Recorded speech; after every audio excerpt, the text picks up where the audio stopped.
All right, so as we just laid out in the previous video, different cultures experience different emotions in different ways, but perhaps more culturally true is that different cultures express emotions in radically different ways.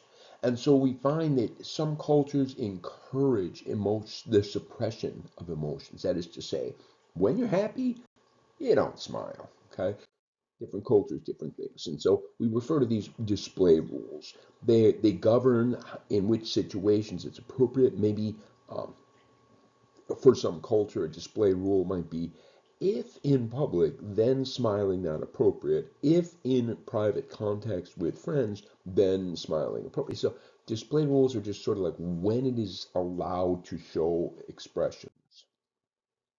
You find as a rule that the Japanese culture, they encourage the suppression of emotions. Most Asian cultures too. Mediterranean cultures, on the other hand, such as Italy and Greece and Spain, they tend to have far more expressions, far more radical. People from these cultures, it's like when they go to the doctor, they just say, "I have so much pain." On a scale of 1 to 10, how bad's your pain? 10. It's a 10. So they just express it much louder and much more. In this cool study, well, again, it's Ekman, and so in this cool study, what they did was showed a movie, a real gross film, with body parts and et cetera, et cetera.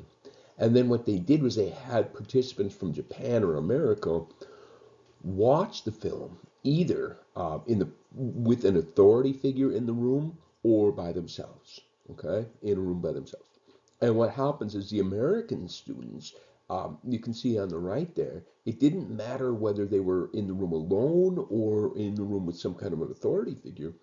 If it was a gross movie, they let the, but the Japanese, if they were in a room by themselves, also gross. But if they were in the room with an authority figure, nothing. Just didn't express any emotional. Okay. So not only do cultures differ in display rules, but they also have ritualized displays. So like as an example, in India, when you're embarrassed, you bite your tongue. That's really just an expression that's just completely unique and has a function in an Indian cultural context that it just does not have in other cultures. And so we find that this notion of emotional expression, so people are much better at recognize the facial expressions from the people in their own culture, which goes back to that picture I was referring to in the last video about the man from the Foray tribe.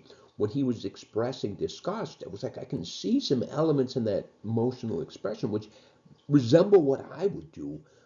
Boy, that is way different than the way I would express disgust. So clearly there are these emotional, even to the degree that emotions are universal, there's going to be these emotional accents of sorts, right? That an accent from local areas. So we find that even within a culture, people that have more experience with with interacting with other human beings in this case, people in urban areas are better at reading emotions than people from rural areas. Okay, so quite a powerful idea. So we get this idea here. Here's two girls. They're both Japanese. Rephrase that. One's Japanese American. And it's like, which one's which? And you're like, I have no idea. There's just no possible way to tell this difference. Okay. Here's two men. One's Australian, one's American. Which one's which? Okay. You're like, I have no idea. But if you add an emotional expression to their faces, here is fear. Okay, so which one is Japanese and which one is Japanese American? Okay, that girl on the right, that ain't the way I see no Americans being. Okay, that just isn't the American way, in my opinion. Here's smiling, and it feels to me that this dude has got a smile because the dude on the left, that's not a smile, that's a smirk. All right, in my opinion, it's still a smile, I guess, but it ain't an American smile. So clearly, emotional expression is in fact subject to these cultural differences.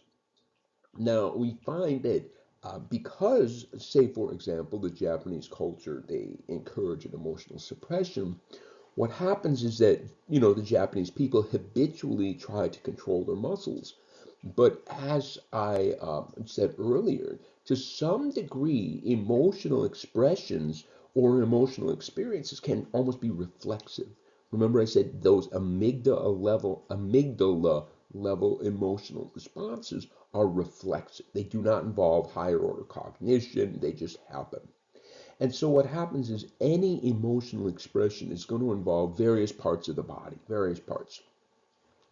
And it turns out because of the reflexive nature of the emotional experience, some components of the face are easier to control than others.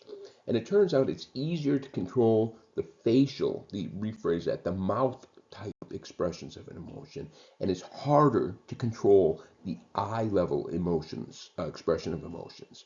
And so, because of this, when Japanese people are uh, trying to read the emotional expression of somebody else, they do not tend to look at the mouth. Instead, they tend to look at the eyes because the eyes are going to be more likely to express the truth, whereas the mouth is going to be a reflection of the cultural rule to suppress emotions. And so, in a research study here, you can read the details on it, but that's exactly what was found is that it was easier for the Japanese to read the emotions at the eye level.